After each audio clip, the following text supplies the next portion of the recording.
네, 안녕하세요. 비즈니스워치에서 기획취재 1팀장으로 일하고 있는 박수익 기자입니다.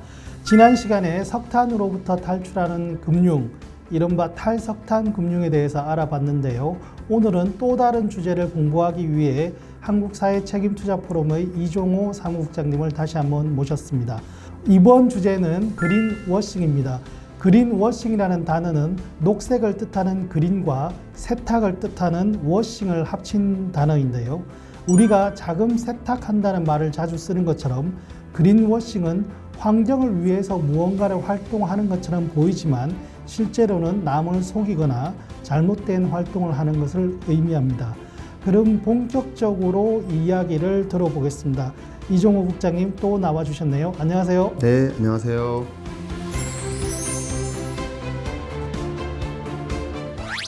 많은 시청자분들이 그린워싱이라는 개념을 다소 생소하게 느끼실 것 같아요. 하지만 굉장히 최근 중요한 개념이죠. 이런 개념들이 왜 등장했는지 배경을 먼저 설명해 주시면 좋겠습니다. GSIA, 그러니까 글로벌 지속가능 투자 협회에 따르면 ESG 투자 규모가 2020년 말 기준으로 35조 3천억 달러에 이릅니다. 그리고 도이치방크에 따르면 ESG 규제가 그대로 지속될 경우에 2035년에 ESG 투자 자금은 160조 달러로 증가할 거라고 좀 보고 있거든요. 그리고 우리나라 같은 경우도 ESG 투자 규모가 105조 정도 수준으로 급성장을 하고 있고요. 채권 같은 경우도 132조대로 성장을 했습니다. ESG를 기반으로 한 포용 경제, 그린 경영을 하지 않으면 이제 생존할 수 없는 시대가 된 것이죠. 금융기관 또한 포용금융과 녹색금융 등 지속가능 금융을 실행하지 않으면 도태되는 어떤 시대가 지금 오고 있는 거죠, 사실. 하지만 이 과정에서 진정성이 없는 ESG 경영에 편승해서 단기적인 경제적 이득을 노리는 그린워싱, ESG 워싱이 나타난다고 볼 수가 있습니다. 그렇다면 구체적으로 어떤 사례들을 그린워싱이라고 지적을 하는 건지 설명을 좀 부탁드리겠습니다. 그린워싱은 캐나다의 친환경 컨설팅사인 테라초이스가 있습니다. 그 테라초이스가 2007년 11월 달에 그린워싱의 6가지 죄악들이라는 보고서를 발표해서 주목받은 바가 있거든요. 근데 이 테라초이스 이 보고서의 그린워싱을 어떻게 규정하고 있다면요. 기업의 환경 관행이나 제품 또는 서비스의 환경적 편익에 대해서 소비자를 오도하는 행위라고 이렇게 규정을 하면서요. 2007년에는 그린워싱의 형태를 6가지로 그리고 2010년에는 7가지로 표시를 하면서 이걸 죄악이라고 제시를 하고 있습니다. 이것은 이제 그린워싱을 판단하는 기준이기도 하는데요. 그 7가지를 말씀드리면 첫 번째 상충 효과 감추기, 그리고 증거 불충분, 애매모호한 주장, 관련성 없는 주장, 뭐 2가지 악중 덜한 것, 그리고 거짓말, 허위 라벨 부착, 이 7가지를 제시를 하고 있습니다. 그린워싱의 종류가 대략 7가지로 나뉜다고 말씀을 해주셨는데요. 단어들이 조금씩 어려운 것 같아요. 조금 쉽게 다시 한번 설명을 부탁드리겠습니다. 네, 먼저 그 상충 효과 감추기 하고 증거 불충분에 대해서 먼저 설명을 좀 드리겠습니다. 상충 효과 감추기는 친환경적인 일부 속성에만 초점을 맞춰서 전체적인 환경 여파를 숨기는 이것을 상충 효과 감축이라고 할 수가 있고요. 증거 불충분은 당연하게 어떤 증거가 없는데도 불구하고 이거 친환경적이다라고 속이는 행위라고 좀 볼 수가 있습니다. 그 예로 한번 이탈리아 국영 석유 기업 에니라는 회사가 있는데 이 회사의 사례를 들어보겠습니다. 이탈리아 국영 석유 기업인 에니는 팜유 기반의 연료인 디젤 플러스에 대해서 과장 마케팅을 해서 비영리 단체로부터 그 신고를 당한 바가 있습니다. 그리고 이탈리아 당국으로부터 500만 유로의 벌금을 부과받았죠. 디젤 플러스는 수송용 경유입니다. 그것도 산림 파괴를 수반하는 그런 팜유이기 때문에 친환경 연료라고 할 수가 없는 것이죠.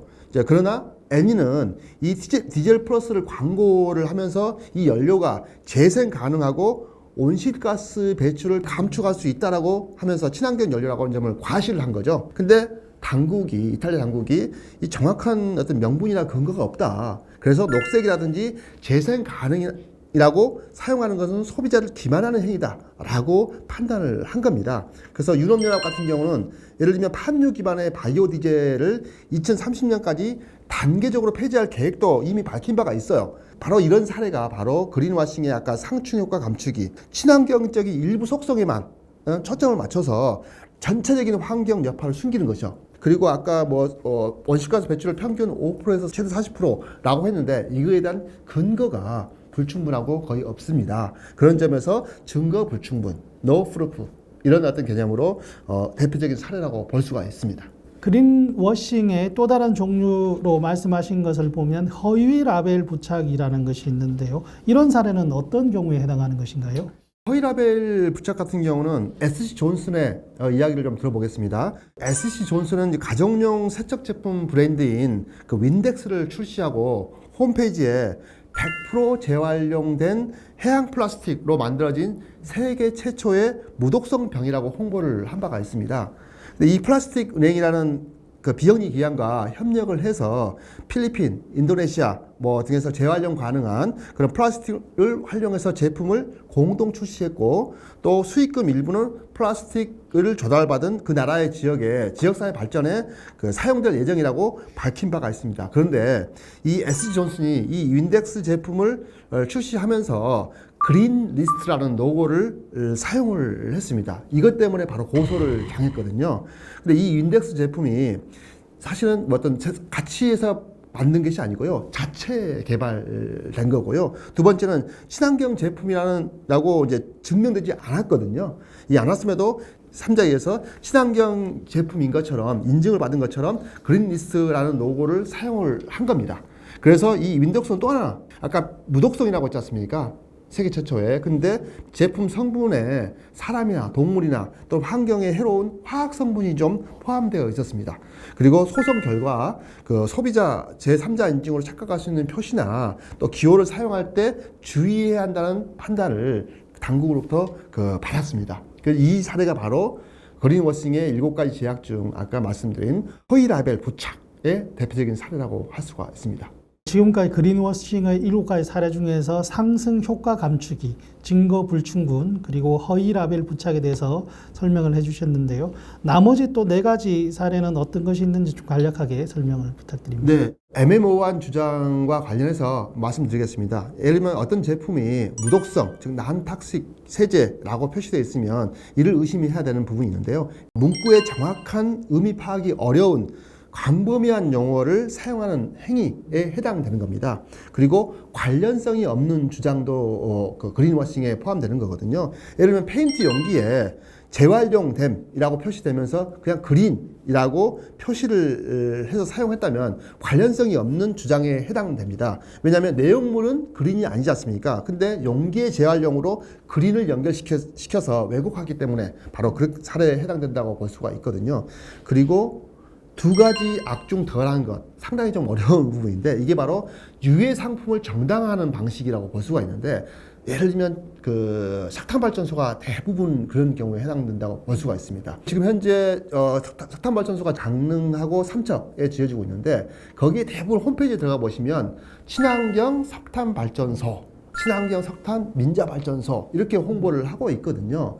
근데 석탄발전소는 기후변화의 최대 주범인데 여기에 친환경을 붙임으로써 그 석탄발전소에 대한 그 유해성을 정당화시키는 방법이라고 좀 볼 수가 있는 거죠. 어떻게 보면 친환경 석탄발전소라는 것은 그 뜨거운 얼음과 같다라고 볼 수가 있고요. 무공해 농약 이런 식하고 같은 이런 식으로 이제 볼 수가 있을 것 같습니다. 지금까지 그린워싱에 해당하는 7가지 사례에 대해서 알아봤는데요. 이러한 그린워싱을 좀 방지를 하고 ESG 활동을 더 본질에 맞게끔 하기 위해서는 어떠한 일이 필요할까요? 먼저 그린워싱이 발생할 수 있는 조건은요, 정보의 비대칭에서 비롯됩니다. 그 기업과 금융기관 또 정부는 제품, 상품 그리고 서비스 또는 어떤 정부의 정책 이 관련해서 정보를 첫 번째 독점을 하고 있지 않습니까? 이 정보 독점 지위를 활용해서 정보를 선택하고 조합하고 배열하고 이렇게 함으로써 소비자와 이용자를 얼마든지 속이거나 오인하게 만들 수가 있습니다. 유리한 정보를 알리고 불리한 정보는 숨기고 이렇게 함으로써 축소하는 것도 기본인 거죠, 사실요. 불리한 정보는. 그리고 이것 때문에 정보의 비대칭 어떤 해결과 최소화가 그린워싱 방지의 기본입니다. 이를 위해서는 투명성, 트랜스페런시를 확보해야 됩니다. 투명성의 한 방식으로 정보 공개에 의무화가 중요하게 되는 것이죠. 특히 이제 유럽에서는 이제 그린 텍소노미를 좀 만들어서 지금 시행을 하는 부분이 돼 있는데 우리나라도 현재 올해 말에 그린 텍소노미가 만들어질 예정입니다. 이 그린 텍소노미 같은 경우를 현재 유럽연합은 의무로 적용을 시키는데 우리나라에 앞으로 이제 나오게 될 그린 텍소노미는 자율로 좀 맡겨놓은 부분이 있습니다. 이런 것도 의무화 시킬 필요가 있겠다라고 생각을 하고 있습니다. 또 하나는 사실은 무엇이 그린 와싱인지 또 어느 정도가 ESG 와싱인지에 대해서 아직 사회적으로 합의를 현재 이뤄내주고 있지 못하고 있는 상황입니다. 그린워싱 방지를 위한 또는 ESG 워싱 방지를 위한 라운드 테이블 구성이 필요하지 않을까라고 생각을 하고 있습니다. 그린워싱을 방지하기 위해서 기업과 정부 그리고 소비자인 우리까지 많은 노력이 필요한 것 같습니다. 그리고 마지막으로 질문을 드릴 텐데요. 모든 출연자분들께 공통으로 드리는 질문입니다. 국장님께 ESG란 무엇인지 간략하게 한 문장으로 말씀해 주시기 바랍니다. 네, 저는 ESG는 포용사회, 그린사회로의 전환을 위한 핵심 키워드다. 그리고 내 삶의 진보를 위한 핵심 열쇠다라고 생각을 하고 있습니다. 네, 멋진 말씀이시네요. 예, 오늘 출연해 주셔서 감사하고요. 앞으로도 왕성한 ESG 발전을 위한 활동 부탁드리겠습니다. 감사합니다. 네, 고맙습니다.